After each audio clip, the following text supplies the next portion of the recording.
So, fans of Donald Trump and fans of Joe Biden enjoy saying about the other candidate that they don't like that he's too old and he's showing signs of clear cognitive decline, senile, demented.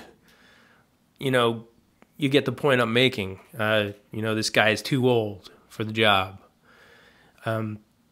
Both sides say this quite frequently. This is has become just a part of the fabric of our political discourse in this country.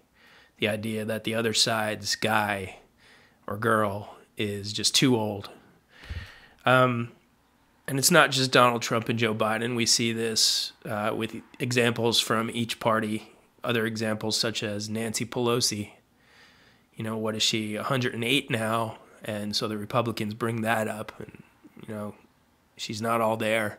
She seems drunk half the time. You know what I'm talking about, the things they say. And then on the Democrat side, they say the same things about Mitch McConnell, for instance.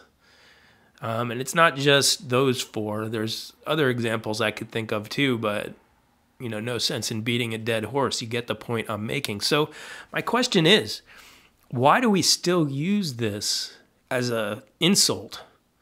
Because it's clear as a society we like these decrepit old politicians. We love old politicians that are showing signs of cognitive decline because we keep electing them.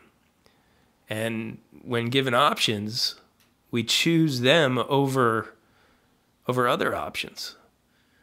The Republicans, for example, in their primary, they had a number of people running that were in their 50s and 60s. Or even younger. I don't even know how old Vivek Rotten Curry or whatever his name is. That guy's 43 or something. So, there's options that are given, but people still fall back on these really old people, and that's who they choose. So, why do we continue to use this as an insult if we all really obviously like this sort of thing?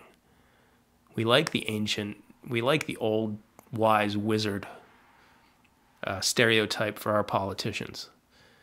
It just doesn't really make a whole lot of sense. There's a lot of cognitive dissonance involved in us continuing to bring this up. And I know there's a lot of blindness to one's own faults involved. Like people who love Donald Trump don't think that he's too old and facing cognitive decline issues. And, well, on the Biden side, I think most fans of Joe Biden sort of think, maybe he's losing it a little bit. But Trump fans, they're incapable of seeing anything negative about dear leader, about their cult leader. But there's got to at least be some Republicans out there that sort of say, yeah, obviously Trump is not as sharp as he once was. So why do we still use this as an insult? It's because we love it. We think it's great. I feel like if Americans could, there's a lot of Americans out there that if Ronald Reagan were still alive and he was in a vegetative state, they would support the idea of him running for president again. Same thing with there's probably Democrats who think Jimmy Carter should be running this time around. We as a people love extremely old, especially old men, but, old women too. On the Democrat side, you still find people who defend Ruth Bader Ginsburg for remaining in her seat, in her Supreme Court seat, until she was 111 years old. This is a characteristic of our political discourse, that we use this as an insult, but we actually don't act like it's something that hinders our choices.